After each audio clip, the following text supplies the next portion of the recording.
Everybody's got a price, it's the $1 million man.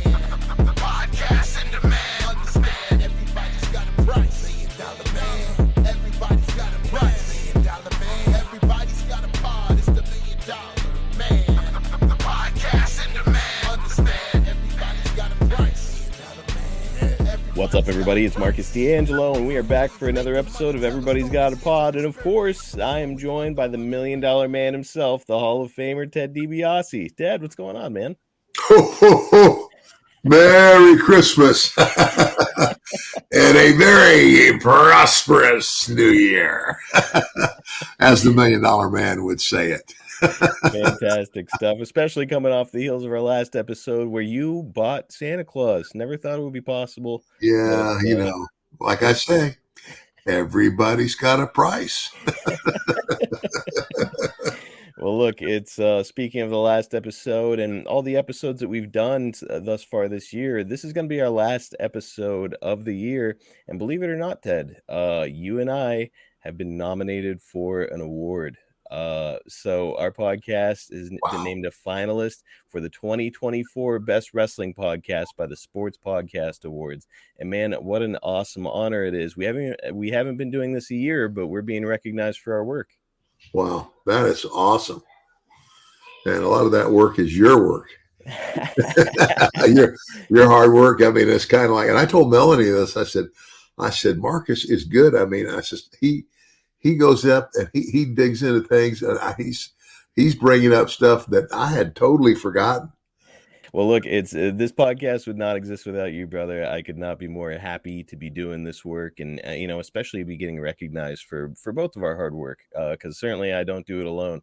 And I just want to tell our audience, if you're listening to this and you've enjoyed our show, we need your help to win. So please go to my social media or Ted's social media. We both posted about it, and click the link to cast your vote for us. It only takes a couple of minutes, and it would be an incredible honor to win this award less than a year into our podcasting journey.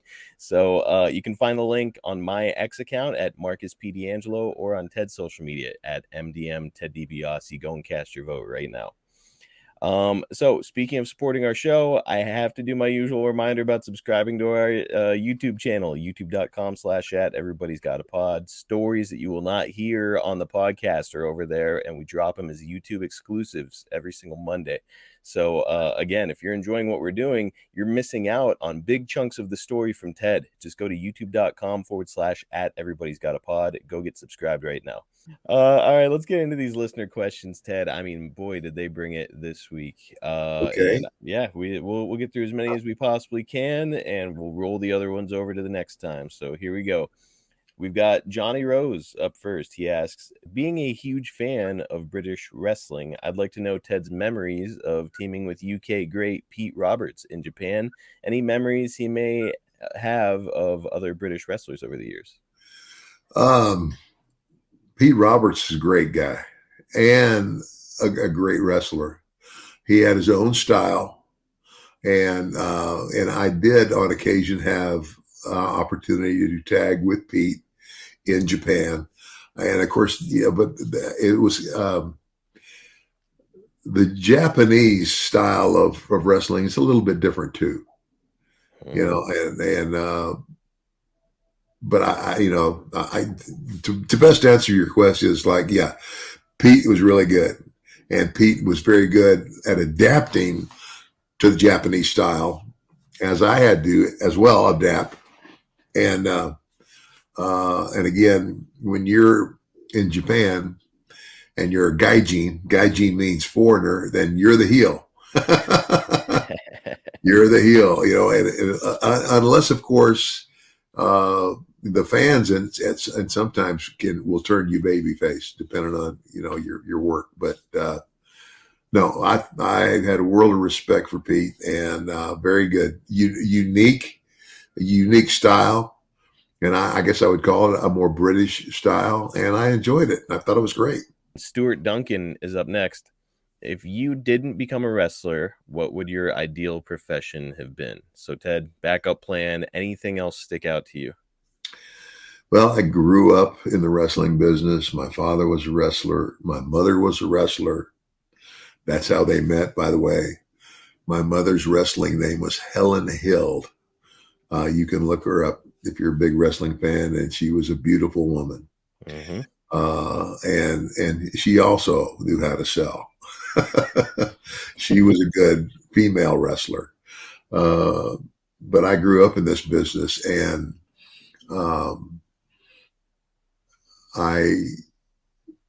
the other thing, I mean, because my dad was not only a wrestler, but played football at the University of Nebraska, and Nebraska has just really gone down in terms of it used to be, I mean, it was kind of like Ohio State.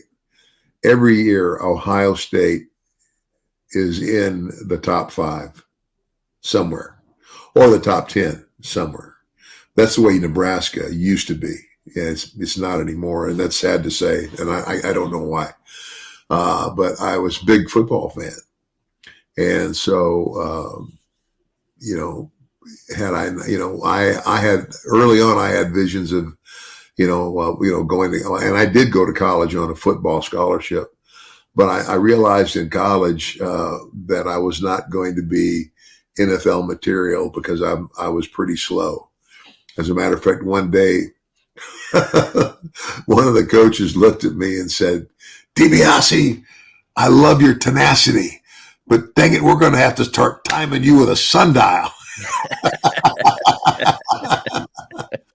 And so what they did, because I was recruited as defensive tackle, said, "We're going to move you to offense and give you the benefit of the snap count and an assignment." There you go. Because those offensive linemen, they know right when to go, and what their assignment is. And so, but as they told me that, the thought also passed through my head. I said, well, I guess I won't be going to the NFL. So your plan initially was, I'm going to play in the NFL, and then after that went away, you're like, I'm going to be a professional wrestler. Meaning there was no safety net, no backup plan. You're like, this is what I'm going to do for a living. Yep. So, I mean, if you just hindsight now, Ted of right now, looking back, if neither was an option, you couldn't be a wrestler, couldn't be a pro football player. I mean, is there some profession that you're drawn to that maybe you feel like you'd like to do for a living? Well, no, I guess because my older brother Mike is extremely intelligent, a near genius IQ. And, I think he got he had a master's degree in psychology, and he was a teacher. And he could teach college level mathematics. Wow. And so I guess my thought was, like I might not be a teacher like that, but I looked at myself as being probably a teacher of some kind and a coach. Okay.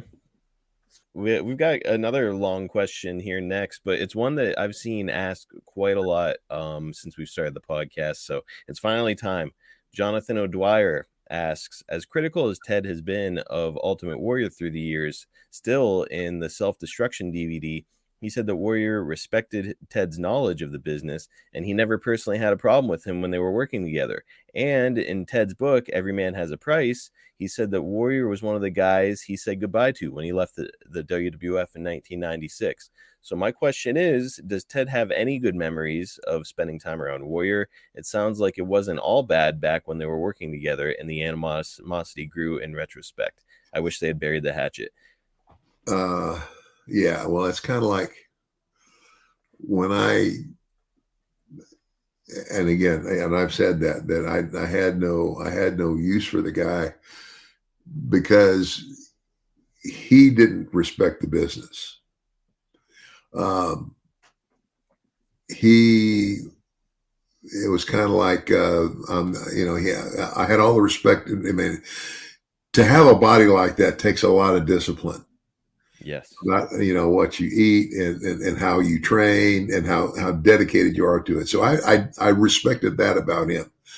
But what angered me is that he came into a business that has been a part of my life for my entire life, and he disrespected the business. He didn't have, it was kind of like wrestling was a means to an end for him. I don't ever remember a time. I don't ever remember saying anything about liking him. Right. I did not like him. And that's, I mean, there's, what other, I mean, did I know him personally enough? No, I don't think anybody got to know him personally enough, because I don't think he tried to get to know anybody personally enough. Right. It was kind of like, I'm telling you, it was a means to an end. And, the only thing he had to do with where I was concerned is, if he's in the ring with me and I'm the heel, you're going to do what I tell you when I tell you. And I put, like so many others, I put him over. It was my job. And in that respect, we didn't have a problem, because, if he'd have done anything out there, you know what I'm saying? If he just took it on himself, he said, no, we're going to do it this way. I would have said, like hell we are. Maybe that's what. So, I mean, the quote here that this guy has from that DVD about Warrior is that you said that Warrior respected your knowledge. And maybe that's kind of what we're driving toward here, where it's like, okay, he respected you enough to defer to you whenever you were in the ring with him and say, do exactly what you say when you say to do it out there, right? Yeah. Yeah, that makes sense. Okay. But yeah, so this whole thing, it really stuck out, because I was like, there is just no way that Ted was like, putting over Warrior in any capacity. So that's interesting. Well, and again, what fans don't know. I mean, it's kind of like,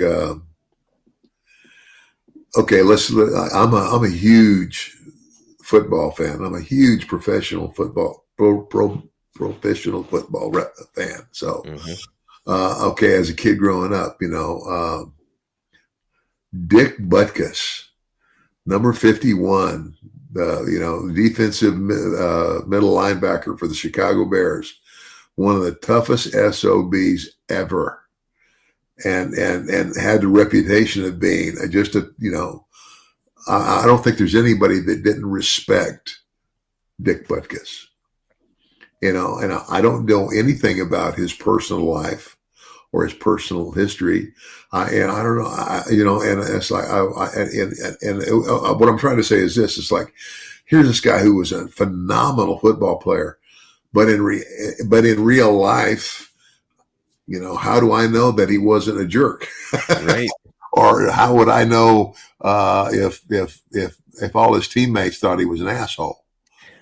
And I don't think that's true either. I just, it's just like, all I know is what I saw on the field, and what I respected as a kid loving football. Dick Butkus was one of them, and there was another one, Ray Nitschke. Oh yeah, Packers, Ray Nitschke for the Green Bay Packers. Oh my gosh, wow.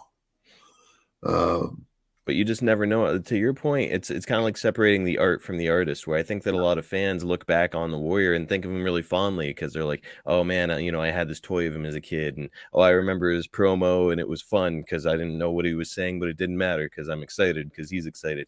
Like a lot of people felt that way about the Warrior, and it's like, well, and I can't fault fans for that, right? Because they don't know the backside. Yeah. But you go ask 20 wrestlers that were in the business with him what they thought of him, and you're going to get the same answer from all of them. I've asked enough folks over the years to have convinced me that maybe not a great dude. And look, I mean, you are one of the most affable, kind, easy to get along with people I've talked to in wrestling. And I feel like if it's probably not all that easy to piss you off, and he certainly managed to. So it speaks volumes. Well, what the piss me off part was, like, just kind of an arrogance, or like I don't give a shit attitude about. In other words, okay, I respected the fact that here's this guy. Oh my gosh, what a body, and I understand how disciplined he had to be to look that good. Yeah. Okay, but that apparently he thought was all he needed, because when he got in that ring, if there wasn't somebody like me on the other side of that ring who could lead him by the nose, he was helpless. There was it was like, okay, tell me, Marcus, what did you see the Ultimate Warrior do in every single match you ever had? Oh man, like the shoulder block, shake the ropes, get Shake blown the up on the way rope. to the ring. Yeah, Yeah, and that's it. that's about it. That's it. Yep. That was his job, and that's what he could do. And you can, I don't blame any fans for being a fan of the guy, because you're a fan of the character, and he's this wild character, this great bigger than life guy, and and uh in his promos, he was, for me it was funny. It's like he talked for 3 minutes, and I'd stretch my head and go, what did he say? It was incoherent. Yeah, But so admittedly, when I'm a kid, it's like, hey, this guy's got this crazy hair and he's super jacked and he's wearing all these, great colors. And so when I'm a kid, I'm like, I'm not thinking about his work rate. I'm not thinking about how long the match is. He comes out and he squashes somebody in like 30 seconds and shakes the ropes and he's excited. And so as a kid, I'm watching him. I'm like, I'm excited. Like, look at this guy. He's crazy. yeah, But, as you get older and start to see like a guy like you or a guy like Jake, guys who like really knew what they were doing in the ring, he just sticks out like a sore thumb. Like, he's awful. He is an awful wrestler. Like, not good at all. yeah. But yeah, it's catching people at the right time in their lives. For me, I'm whatever 5 or 6. So I was like, yeah, I love this guy. But now that I'm an older man, I'm like, ooh, he's awful. He's not a good wrestler. And I don't know, and I can't remember now. When did he die? He died in 2014. And what did he die of? I believe it was heart failure, and it was if you remember, he appeared on Raw. It was like the night after WrestleMania. He came out on Raw and he did a promo, and he was wearing like a plastic warrior mask and like a trench coat, and then he took off the mask and he was very, very red faced during this promo. He just didn't look well. He looked like sweaty after cutting a promo. And then here, lo and behold, it's like the next day, I believe he was in the airport, and I want to say it was Phoenix, Arizona, and suffered a heart attack there and died. So I think that he was difficult or pretty hard on his body with all the stuff he was putting into himself to get so big, and Well, all the training. there you go. There's the deal there. It's kind of like,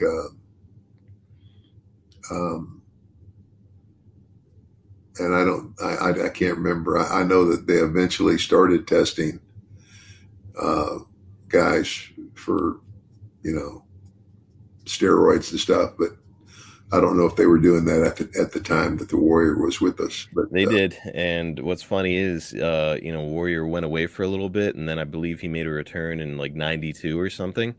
So yeah, he had a falling out, I want to say in like late 91, left the company, came back in 92 briefly, and then, back in 96 as well. And like very, very distinct difference in his physique, where it's like it was very clear that they had made some mandates when it came to steroid use. yeah, And like he went from being this giant, bulky, huge guy to like very muscular still and ripped, but very lean.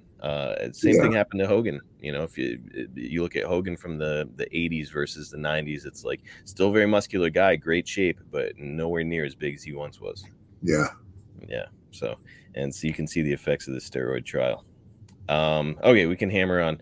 Sandalphon Frostburn, if that is your real name, asks, Ted, have you ever wrestled Ricky Steamboat or Tito Santana one-on-one? And if so, who is better in the ring? I think Tito doesn't get the credit he deserves. So who is better, Tito or Ricky?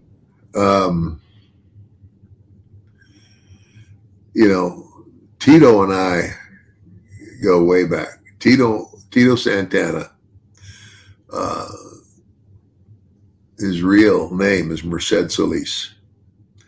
And he was the starting tight end at West Texas State. And we played football together. That's how far back he and I go. And as a matter of fact, and I can't remember who broke him into the wrestling business. But the first time that I went to New York, we went together. And I ended up staying a shorter time, and he stayed a longer time. And I think this is back when the old WWF, it was like, I'll be honest, I was surprised at the matches, because a lot of the matches I saw didn't meet up to my standard or anybody's standard in any of the other territories. It was like all these great big muscled up guys, but the matches were, I don't know, they were just easy to see through, in my opinion. And anybody else, I think, that was very much involved with the wrestling business, it just was not as believable. I don't know that Tito and I actually, I can't recall us. We were a tag team. I can't remember if we actually wrestled each other. I think you did, because I know I've seen a picture of you two out there. You're both very young in it, and he's got you in a headlock. So that picture is floating around out there. Maybe a baby face match. Yeah. I know, we did, because it was a big deal because we both went to West Texas State, and now that was the thing, was like these two guys who played football together are now going to be, going head to head against each other in a wrestling match. But I would say, I'd give the edge to Ricky Steamboat. I only had one match with Ricky Steamboat, and brother, we tore it down. And you talk about a guy. It's like, for me, it was like being in heaven. Because here's a guy. Like instinctively, just the things that he did instinctively that I could read, and vice versa. I said, "Oh my God! If I could have had a program, when I say a program, that means, you have the initial contact where you really screw the guy as a heel, and you screw the baby face over really bad, and then you have a series of matches that build to ultimately a cage match or a whatever type of match." And I wrestled him one time and loved it. You can't go wrong selecting Steamboat, man. Some of the classics that he's been involved in, incredible. And it speaks volumes. You worked with him one time, and you can make that judgment call. That says an awful lot about Ricky and his skill. Yeah. All right, we'll do a few more, and I'll let you go, Ted. We've got Donald J. Simmons, who asks, based on storylines only, which was your favorite territory to work in? Which, based on response, not money, was your most successful feud? So, two questions there.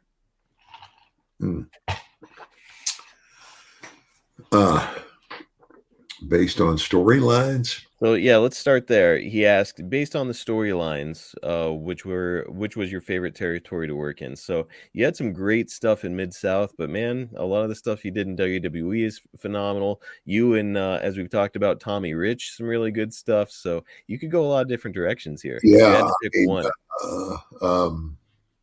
Golly.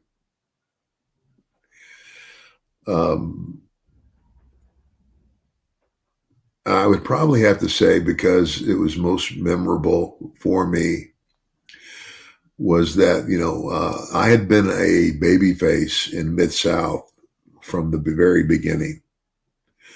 And I had left Mid-South and come back to Mid-South. I was still a babyface.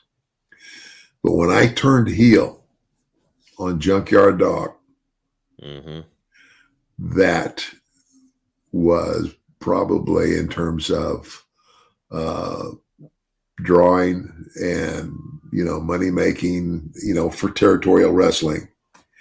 That was the best. I mean, that's, my heel turn on JYD, I'm like, oh my gosh. I can Hard to beat. remember, I think I told this story, but I think I remember telling the story that I went to Grizzly Smith, who was the guy who was like the agent.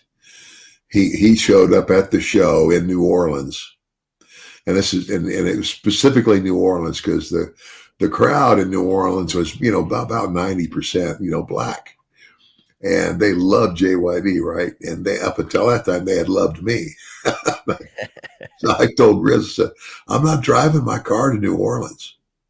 He said, why? I said, because it'll be on blocks or it'll be torn up, when I come out.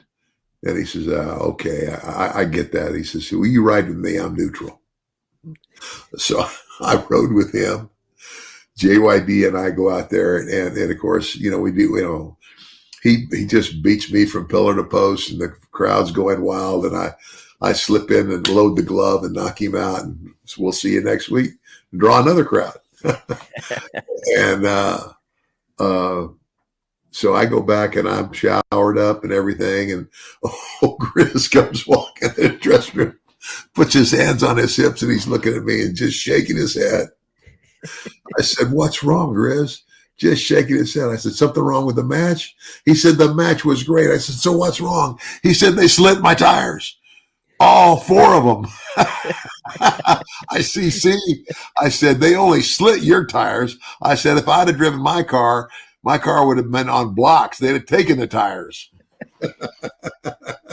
So you kind of answered his second question there because the second question was which, based on response, not money, was your most successful feud. So I would say that if you're inciting a crowd to put slash people's tires and beat up on cars, that's a pretty successful feud. It does make me wonder though, Ted, if we go the other direction and we say, okay, from a money making perspective, what was your most successful feud? You don't have to give me any figures, but who do you think you drew the most money in your career with? Wow. Oh.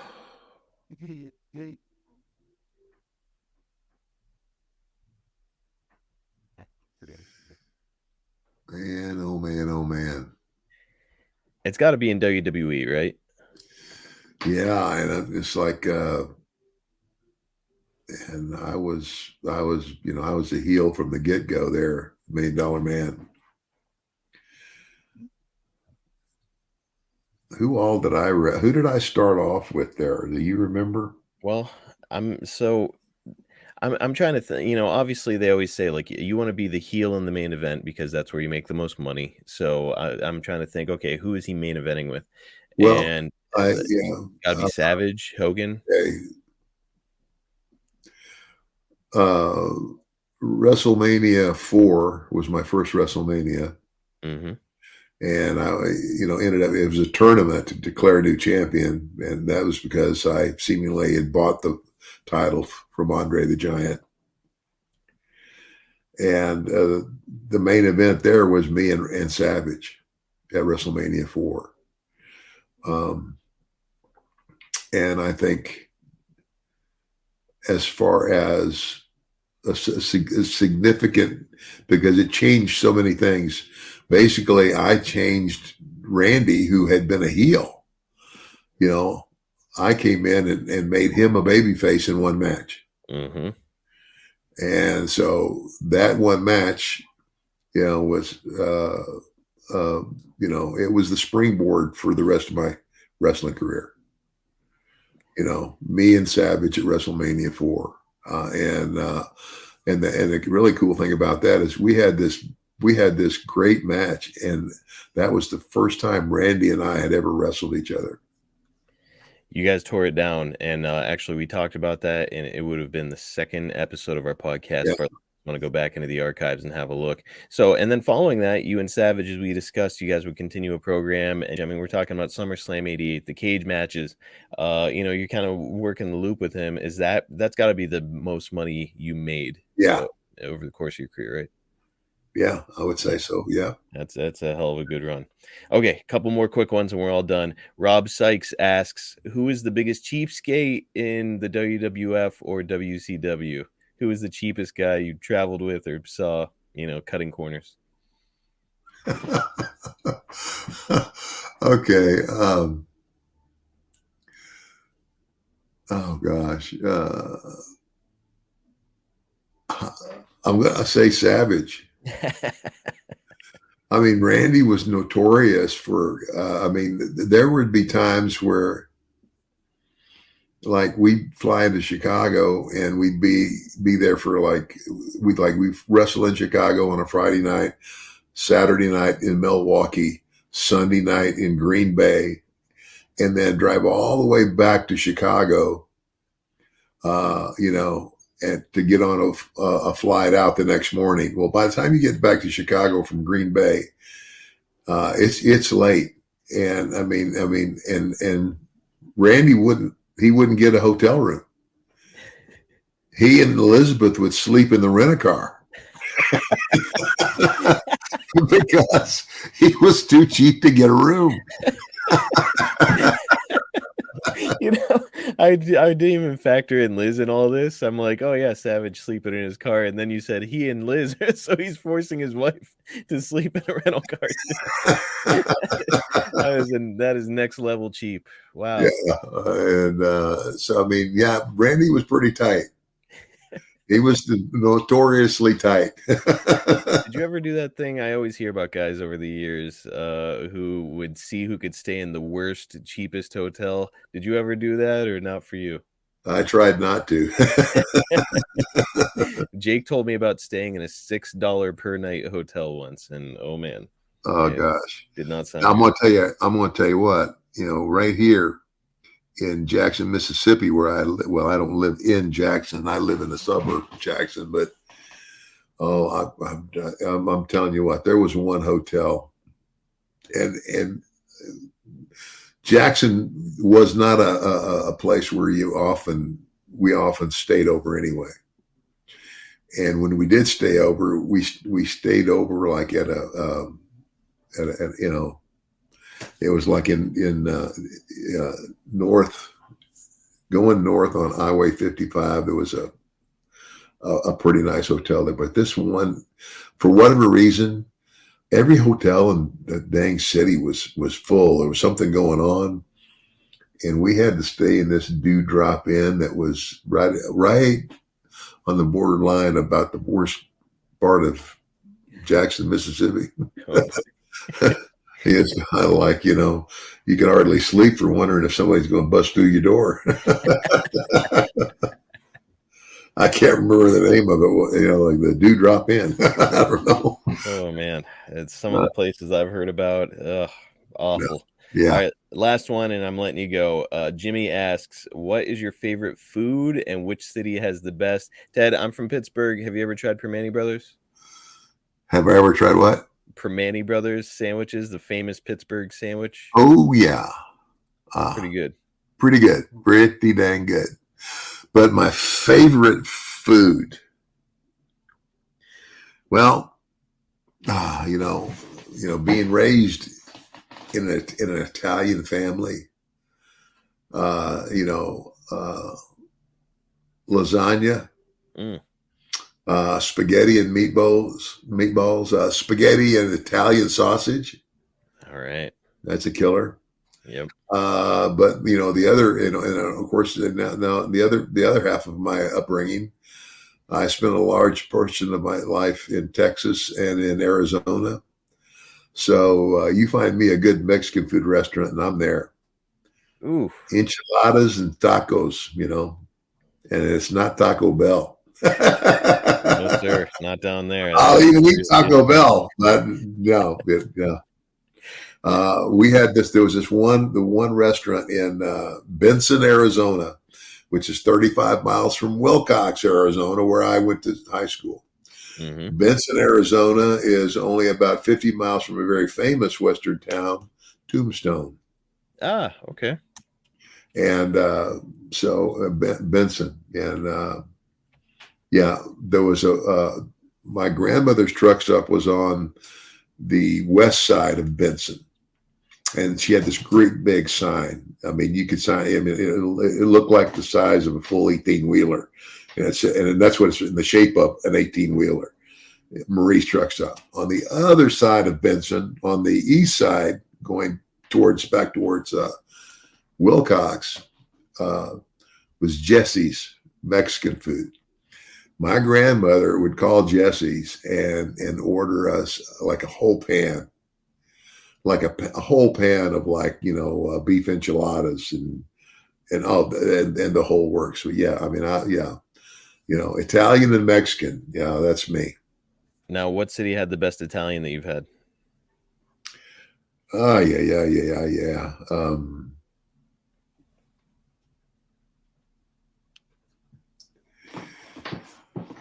Oh man, New York? You know what? I would have to say New York. And I'm trying to think. I know I went to. It was a really nice place in Manhattan that we went, and I can't remember the name of this place to save my life. It was so long ago.